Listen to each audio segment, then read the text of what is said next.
Warahmatullahi wabarakatuh. Bismillahirrahmanirrahim. Selamat pagi senior-senior, guru-guru saya, teman-teman sejawat sekalian. Terima kasih atas kesempatan yang diberikan kepada saya. Hari ini mungkin kita akan coba berdiskusi ya, berbagi tentang penanganan COVID. Ada beberapa yang bisa jadi pengalaman kita, mungkin bisa juga dipelajari dan diterapkan di tempat sejawat-sejawat sekalian. Jadi saya langsung saja untuk sepsis pada COVID-19. Secara sekilas bahwa virus COVID ini termasuk virus RNA dan setipe dengan dulu yang menyebabkan SARS dan MERS. Kemudian ini yang paling utama adalah menyebabkan kerusakan pada alveoli paru. Jadi pasien-pasien yang gawat, yang critically ill itu sebagian besar problemnya adalah problem pada respirasi. Untuk sepsis sendiri ini definisi yang masih dipakai adalah sepsis adalah situasi yang life threatening, organ dysfunction dan disebabkan karena infeksi, karena dysregulated dari host response. Dulu kita mungkin mengenal adanya istilah SIRS, cuman untuk saat ini istilah Systemic Inflammation Response Syndrome sudah tidak dipakai lagi. Jadi untuk sepsis sendiri ada dua, sepsis dan shock septic. Ini yang definisi yang dipakai untuk saat ini. Kemudian bagaimana kita menduga bahwa pasien yang kita hadapi ini sepsis atau tidak? Yang pertama adalah kita menduga ada infeksi atau tidak. Jadi ada tanda-tanda infeksi, kemudian kira-kira orang ini ada problem infeksi atau tidak.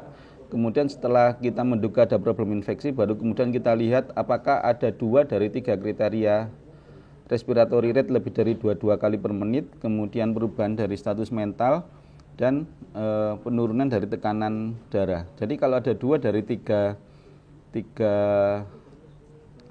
gejala ini, bahwa kita sudah menduga bahwa orang ini terjadi sepsis.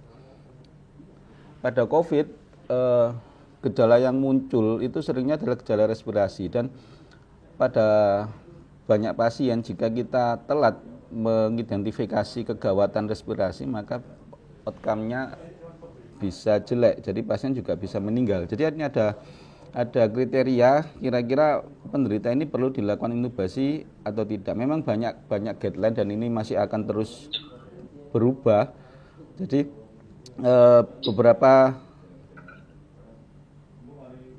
beberapa literatur juga mungkin menyebutkan guideline yang berbeda. Ini saya ambil dari salah satu literatur bahwa kalau ada pasien dengan pernafasannya lebih dari 30 kali per menit dan kemudian ada tanda-tanda hipoksemia, saturasi dengan udara bebas kurang dari 93, dan kalau dilakukan pemeriksaan gas darah didapatkan PF rasinya kurang dari 300.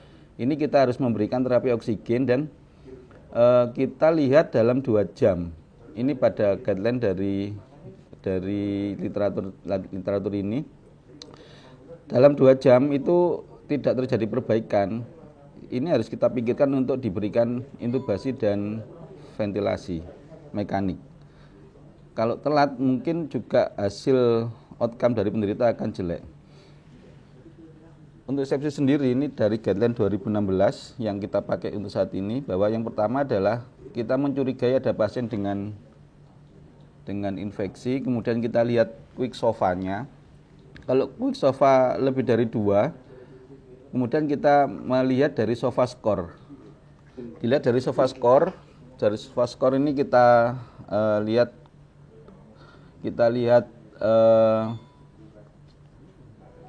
dari organ-organ, pemeriksaan organ-organ yang lain. Jika terjadi penurunan tekanan darah, maka kita bisa mendiagnosa pasien ini sebagai septic shock. Batasnya adalah MAP 65. Jika MAP, saya ulangi lagi, mohon maaf. Jika MAP kurang dari 60 dan 65, maka kita bisa mengasumsikan, bisa mendiagnosa orang ini sebagai shock septic. Untuk SOFA score sendiri, kita bisa melihat dari satu sistem respirasi, ini ada gradingnya, ada scoringnya. Jadi kalau SOFA score itu jumlahnya besar, maka itu akan berhubungan dengan angka mortalitas dari pasien tersebut. Jika SOFA skornya lebih dari 10, maka mortalitinya bisa lebih dari 40-50%. Jadi semakin berat SOFA skornya, maka mortality rate-nya akan semakin besar. Oke. Dari sepsis sendiri itu bisa disebabkan karena bakterial sepsis, viral sepsis maupun jamur. Pada pasien COVID, ini utamanya adalah viral sepsis.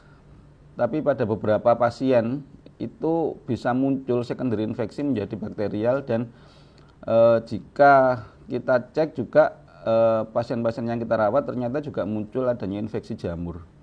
Jadi pada pasien COVID, sepsisnya mungkin bisa saja bukan hanya viral sepsis, tapi juga karena bakterial sepsis maupun infeksi dari jamur. Dan ini hasilnya akan sama, gejalanya mungkin juga akan bisa sama untuk sepsisnya.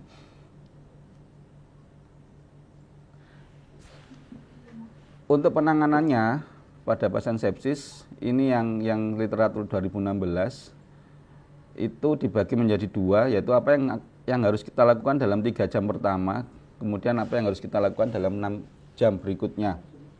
Jadi pada 3 jam pertama, ini khusus untuk bakterial infeksi, biasanya kita lakukan seperti ini. Untuk viral infeksi mungkin agak sedikit berbeda. Jadi pada 3 jam pertama kita lakukan pengukuran laktat, kemudian pemberian broad spektrum antibiotik yang sebelumnya didahului dengan pengambilan sampel untuk kultur. Kemudian jika terjadi shock septik, maka segera diberikan terapi cairan yang agresif. Jadi cairan yang diberikan adalah kira-kira 30 cc per kilo. Cuma nanti ini akan kita bahas apakah cairan yang sedemikian banyak ini cocok untuk semua pasien. Kemudian 6 jam berikutnya kita lihat lagi laktatnya membaik atau tidak dan parameter hemodinamiknya membaik atau tidak. Ini yang di 2016 ini masih disebutkan tentang pengukuran CVP dan SCVO2. Pada guideline COVID, kita lebih menekankan pada parameter yang statis dibandingkan dengan parameter yang dinamis dibandingkan dengan parameter yang statis. Jadi CVP dan MAP ini merupakan parameter yang statis. Ini ya CVP, kan dulu kita diajari bahwa untuk EGDT ya, kalau masih ada yang pernah diajari tentang EGDT, salah satunya adalah dipasang CVP. Cuman kita harus hati-hati interpretasi dengan CVP, bahwa ada daerah-daerah yang menunjukkan bahwa pasien itu sudah mendapat cairan yang berlebih, tapi CVP-nya masih rendah, dan beberapa pasien yang mendapatkan kurang atau hipovolemik tetapi menunjukkan CVP-nya tinggi. Jadi ini hati-hati untuk penggunaan CVP. Jadi pada rekomendasi untuk pasien COVID kita lebih menekankan pada penggunaan parameter yang dinamis. Ini secara umum penanganannya pada pasien sepsis. Kita lihat jika ada shock septik ditandai dengan hipotensi dan laktat yang lebih dari 4 mmol per liter, maka yang pertama adalah kita berikan terapi oksigen. Kemudian berikutnya adalah jika tidak terjadi penurunan PF rasio atau tidak terjadi hipoksemia, maka kita bisa memberikan cairan lebih bebas, bisa sampai 30 cc per kilo. Tapi hati-hati jika pada pasien dengan ada tanda-tanda penurunan dari PF rasio dan terjadi hipoksemia, pemberian cairan yang berlebihan itu bisa menyebabkan perburukan dari kondisi pasien. Dan pada pasien-pasien populasi khusus seperti pasien dengan CKD, pasien usia tua dengan gangguan jantung, ini juga hati-hati dengan pemberian cairan, mungkin kita tidak bisa terlalu agresif. Pada pasien COVID, ini akan mengenai dari segala tingkat umur, mulai dari yang paling muda, bahkan ada pasien yang kita rawat itu usianya lebih dari 70 tahun. Jadi kalau terjadi gangguan hemodinamik, kita harus ekstra hati-hati untuk memberikan terapi cairan pada pasien tersebut. Kemudian guideline tersebut direvisi pada tahun 2018. Ini bisa lebih agresif lagi bahwa pemberian cairan tidak harus dalam 3 jam, tapi harus selesai dalam 1 jam. Jadi kita harus hati-hati untuk menginterpretasi dari guideline seperti ini, karena pemberian cairan yang berlebih itu bisa saja membuat kondisi lebih berat, lebih jelek pada pasien. Jadi pada pasien sepsis, sepsis sendiri bisa terjadi di paru sehingga menyebabkan pneumonia. Kemudian sepsis sendiri bisa berakibat terjadinya ARDS dan dengan sepsis itu menyebabkan oksigen demand yang meningkat, kemungkinan bisa terjadi respiratory fatigue. Dan 3 hal ini bisa terjadi bersamaan, jadi kita harus berhati-hati. Ini menyebabkan kegagalan nafas dan jika ditambah ada komorbiditi, maka terapi cairan yang kita berikan itu jika salah maka akan bisa memperberat kondisi dari penderita. Jadi hati-hati pemberian cairan, kita tidak bisa menyamaratakan sebuah pasien, jadi pasien itu individualized, jadi tiap pasien bisa berbeda kebutuhan cairan. Yang menarik adalah pada pasien COVID, itu seringnya pasien sudah dalam kondisi demam sebelumnya, kemudian mungkin juga intake-nya kurang, mungkin juga dengan RR yang cukup sebelumnya dengan takipnu, kemungkinan bisa terjadi hipovolemik. Jadi kita harus ekstra hati-hati melihat kebutuhan cairan dari pasien-pasien COVID tersebut. Jadi mungkin tiap-tiap pasien bisa berbeda kebutuhan cairannya. Kemudian rekomendasi untuk pemberian cairan adalah 1. Gunakan kristaloid dibandingkan dengan koloid. Jadi ini memang masih lemah untuk rekomendasinya, tapi disebutkan bahwa kristaloid lebih bagus dibandingkan dengan koloid. Kemudian kristaloid yang dipakai adalah yang balance solution yang komposisi dari cairannya itu tidak hanya natrium dan klorida. Jadi untuk pasien-pasien yang hipovolemik akan lebih bagus jika kita berikan cairan yang bukan NaCl, jadi mungkin bisa RL atau balance solution yang lain. Kemudian penggunaan albumin itu juga direkomendasikan tidak rutin digunakan kecuali pada pasien-pasien yang memang dari awal sudah ada hipoalbumin. Kemudian ini ditekankan bahwa konservatif pemberian cairan itu lebih baik dibandingkan dengan kita terlalu liberal untuk memberikan terapi cairan.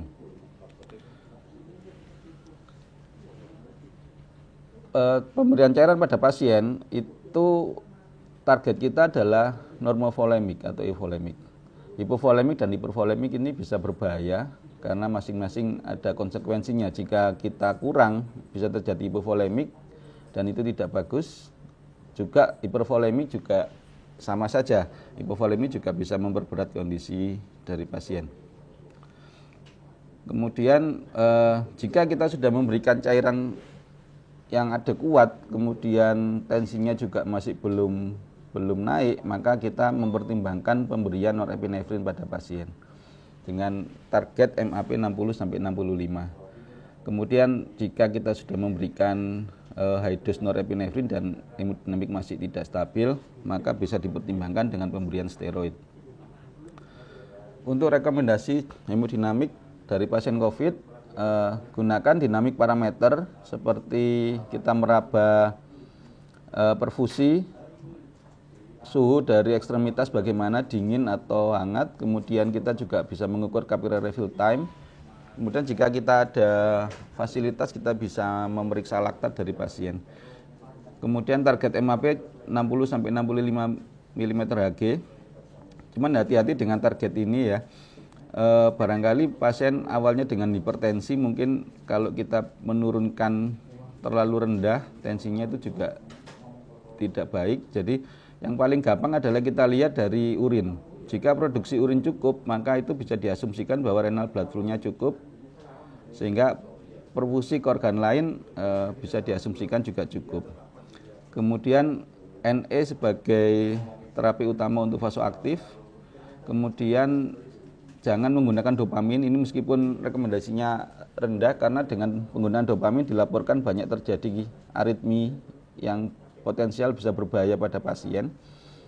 Kemudian jika sudah diberikan cairan dan diberikan norepinefrin dengan catatan tensinya sudah cukup tapi masih terjadi hipoperfusi, maka bisa ditambahkan dengan obat dobutamin pada pasien tersebut. Kemudian juga disebutkan pemberian tentang kortikosteroid pada refractory shock. Terapi yang lain adalah jangan menggunakan kortikosteroid secara rutin. Kemudian pemberian antibiotik ini juga masih kontroversi. Rekomendasi yang diberikan adalah berikan antibiotik pada pasien dengan mechanically ventilated. Jadi pada pasien-pasien yang diintubasi dan ventilator itu disebutkan untuk memberikan antibiotik secara empiris. Cuman pada pasien-pasien yang tidak terventilasi, pemberian antibiotik itu harus digunakan secara hati-hati dan dilakukan pemeriksaan tentang penanda dari infeksi yang lain, mungkin kultur atau penanda infeksi yang lain, dan segera dilakukan deeskalasi pada pasien tersebut untuk menghindari resistensi dari antibiotik.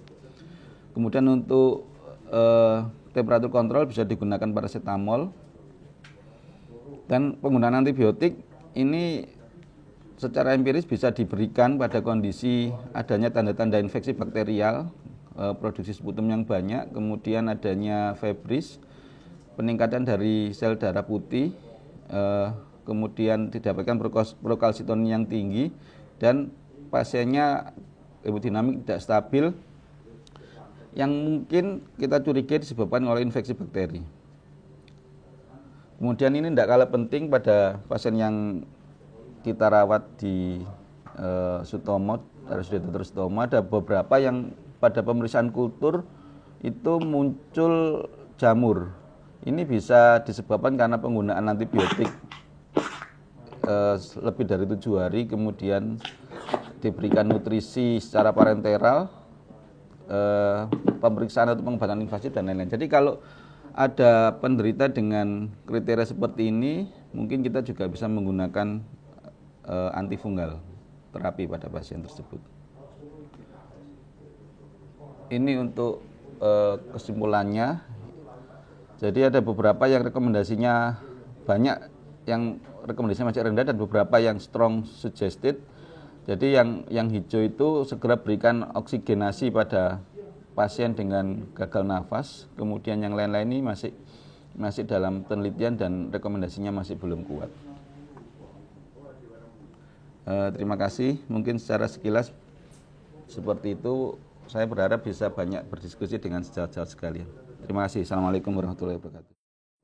Prof Pohan, silakan. Ya, Prof. Jelas. Oke, Prof. Sudah, Prof.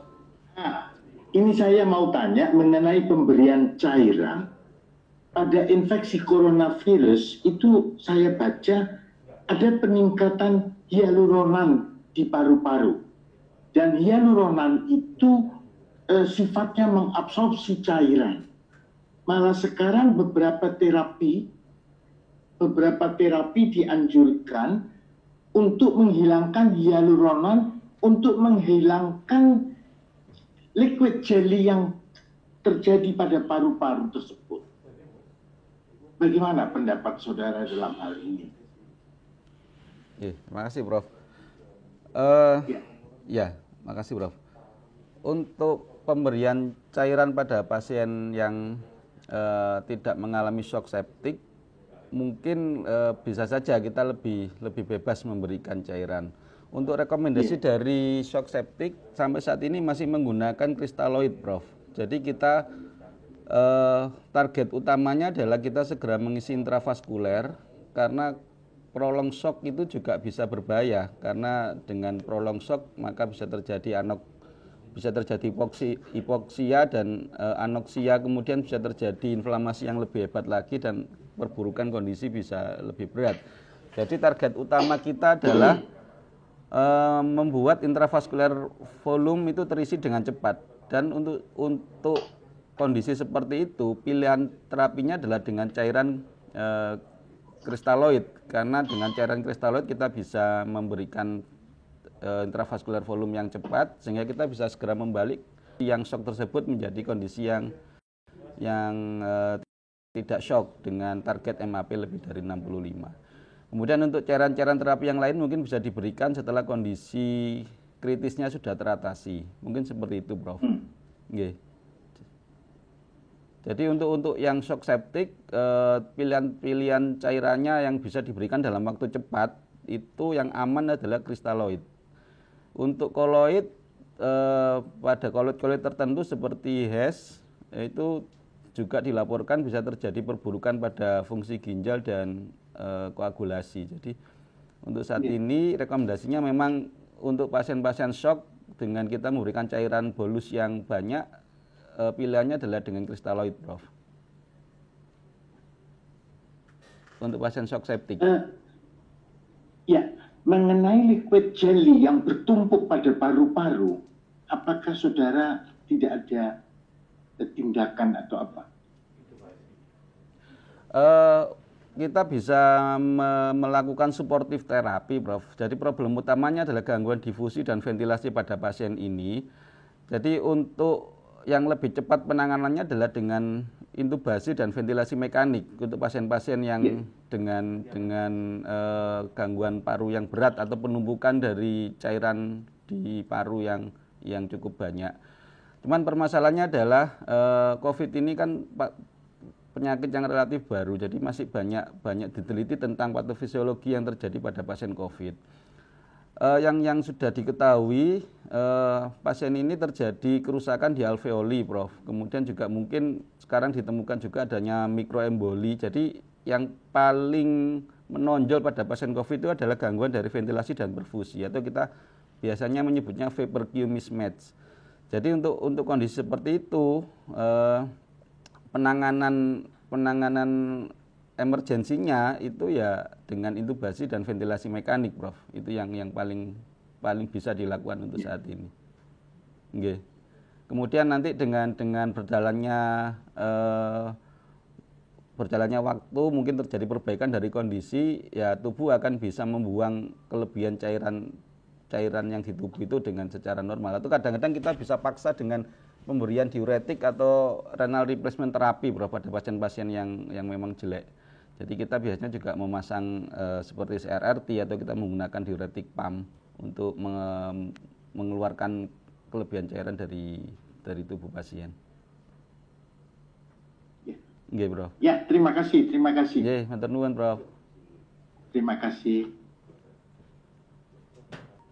Dokter Azhar. Silakan, Dok. Iya, Dok, mau nanya sedikit ini. Tadi kan disebutkan kalau misalkan SIRS septic untuk klasifikasi nggak dipakai lagi ya. Untuk anak-anak saya dapat guideline dari IDAI masih pakai SIRS ya. Itu seperti apa, Dok ya? Ini untuk dewasa, Dok. Mohon maaf, kita untuk saat ini membahas pasien dewasa. Mungkin untuk pediatrik ada panelis yang lain yang bisa membahas. Nanti mungkin ini usul dari peserta Dr. Brahmana. Nanti akan kita fasilitasi, Dok, untuk COVID pada pediatrik. Ya, terima kasih. Oh iya. Baik, terima kasih, Dok. Dr. Herman, silakan, Dok. Terima kasih. Assalamualaikum warahmatullahi wabarakatuh. Salam. Ini yang ada di tempat kami ada pasien dengan COVID, tetapi dengan komorbid juga yang menyertainya, dan pneumonia dengan CKD plus CM. Sekarang untuk kembali ke terapi cairan yang idealnya menurut dokter bagaimana?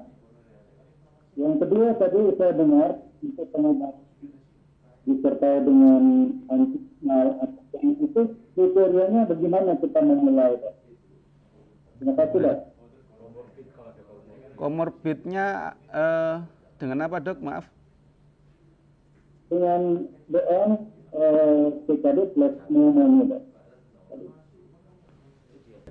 Jadi begini, kembali lagi bahwa target kita adalah segera mengembalikan fungsi dari sirkulasi dengan cepat.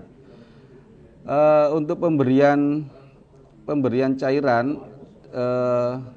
dari guideline tersebut memang tidak disebutkan ini dengan pasien DM atau pasien yang lain seperti apa. Cuman guideline ini biasanya berlaku generik, Dok. Jadi pemberian kristaloid itu relatif lebih aman karena sesuai dengan osmolarity dan kondisi dengan kandungan elektrolitnya itu juga tidak berbahaya bagi tubuh. Jadi kita bisa memberikan cairan kristaloid itu dalam jumlah banyak dan dalam waktu yang cepat.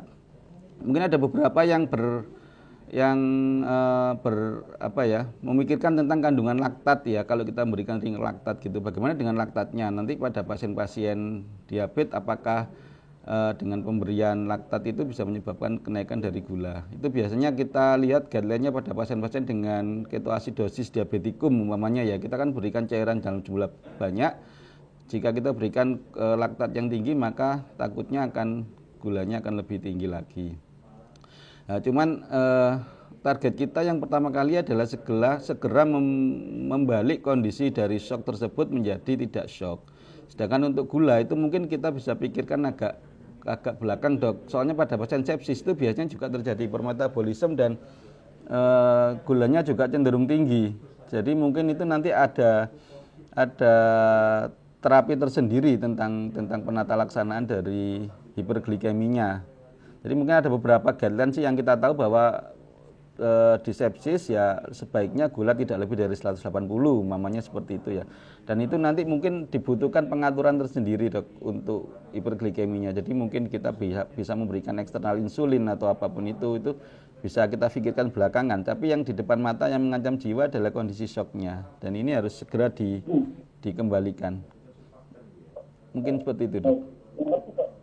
Terus yang kedua, Dok, tadi yang untuk anti-jamur, kita kan memberikan ada guideline pemberiannya, Dok, yang setelah pemberian antibiotik 3 hari, kemudian pada dokter melakukan periksa skala lihat, kita akan dengan pemberian anti-jamur.